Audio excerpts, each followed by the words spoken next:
jour aujourd'hui, c'est nettoyage du poulailler. Je me suis rendu compte hier soir qu'il y avait des poux rouges. Alors le programme de la journée, ça va être de tout vider. Salut les filles, salut Pépère. Ça va être de tout vider pour pouvoir tout brûler et tout bien nettoyer.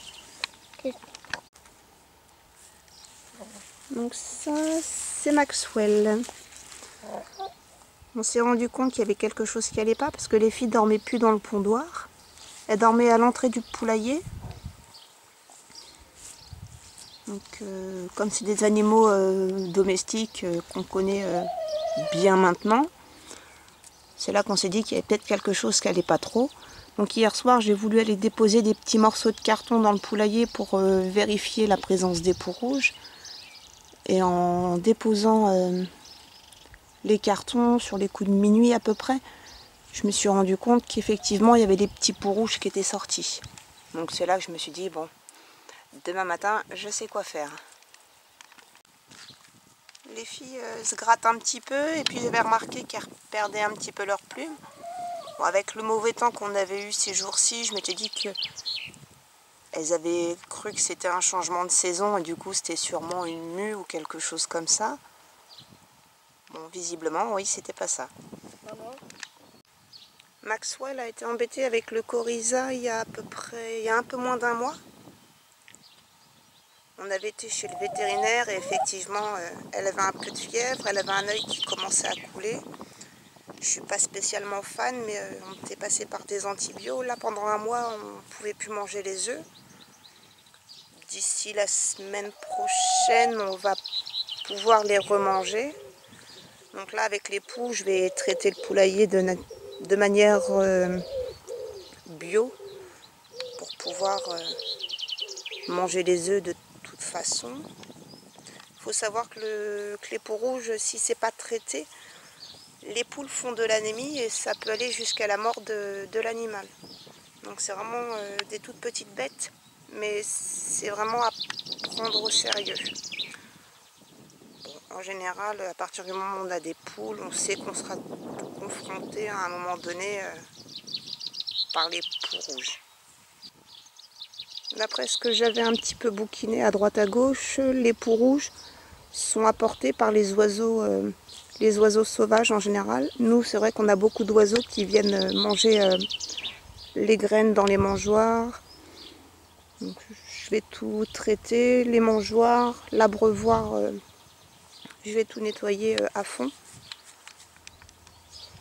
Et ça va vite se résoudre. On n'aura plus de problème. Donc là, c'est Alice. Donc effectivement, les filles n'ont pas perdu d'état plus que ça. Elles sont de bonne humeur, elles se portent bien, elles ont la pêche. Donc ça me fait dire qu'effectivement, c'est que le début de l'invasion. Si je traite ça maintenant, on ne devrait pas être embêté plus que ça. Je vais traiter ça, je pense, à la terre de diatomée.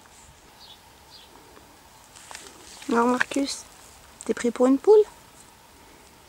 T'as la même couleur? La couleur de quoi? La même couleur que les poules. Ouais. Puis il est toujours avec les poules. Là ouais, son copine aussi avec Marcus. Marcus, est-ce que c'est un garçon ou une fille? Je sais plus. Un garçon. Un garçon, Marcus. Il traîne toujours avec les filles. Un Odile. Ça, c'est un garçon ou une fille?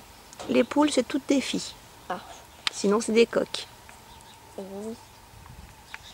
Et les coqs, j'aime pas. Bon, cette semaine, Alice a repassé la nuit dehors. Mademoiselle n'a pas voulu rentrer. Ouais. Elle a dû dormir dans une haie ou un arbre. Je sais toujours pas où est-ce qu'elle squatte la nuit comme ça. Mais par contre, il y avait que le deal. Le deal, Maxwell et Alice a été derrière. C'est ça. C'était la coquinette. Petite coquinette.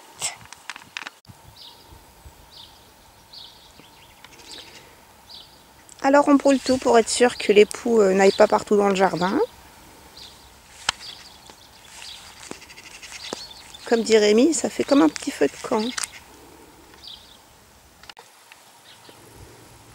Alors j'ai acheté cette poudre de terre de diatomée non calcinée, qualité alimentaire. Et le petit abri que j'avais fabriqué pour canaille le lièvre, finalement va nous servir quelques jours, le temps que le poulailler des filles soit plus ou moins habitable. Je ferai des cures régulièrement, comme ça on ne sera plus embêté. Donc j'en ai mis un petit peu partout. Bon, c'est pas très joli, ça fait pas très propre, mais provisoirement ça ira. J'en ai un petit peu beurré partout, là-haut, par terre. Et je vais laisser quelques jours, comme ça les bestioles, quand elles vont marcher dessus, bah, ça les tuera. Désolée pour elles, hein, tant pis. C'était surtout dans le pondoir que les filles étaient embêtées, donc j'ai pas mal insisté là sur le pondoir. Puis j'en ai mis aussi au niveau des abreuvoirs, mangeoires, et un petit peu dans l'herbe. Donc il va pas pleuvoir tout de suite, donc ça devrait le faire. Donc je vais tout nettoyer comme il faut. J'en ai mis pas mal en dessous, parce que si c'est rapporté par les oiseaux sauvages, bah, c'est souvent dans l'herbe qu'ils viennent manger les graines et compagnie. Donc on va traiter le problème à la base.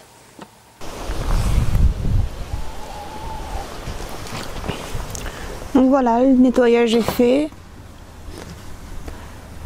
J'essaye de faire ça un peu plus régulièrement avec la terre de diatomée au sol. Après je mets la paille ou le foin, ça dépend. Et puis je remets un petit peu de terre sur le dessus. C'est à peu près visible quand même, on voit un peu de poudre.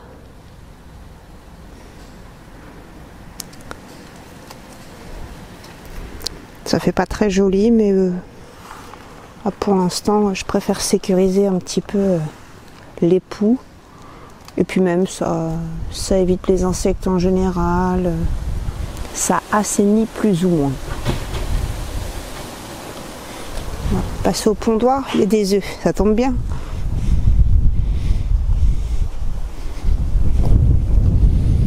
C'est ici qu'il y en avait le plus au début.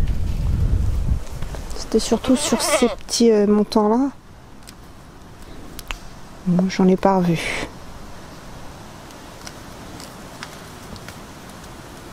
Toujours de la terre.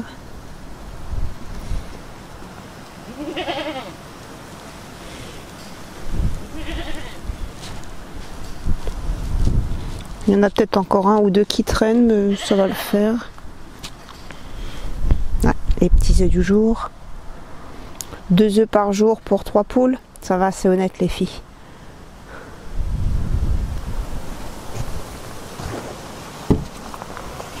Salut toi.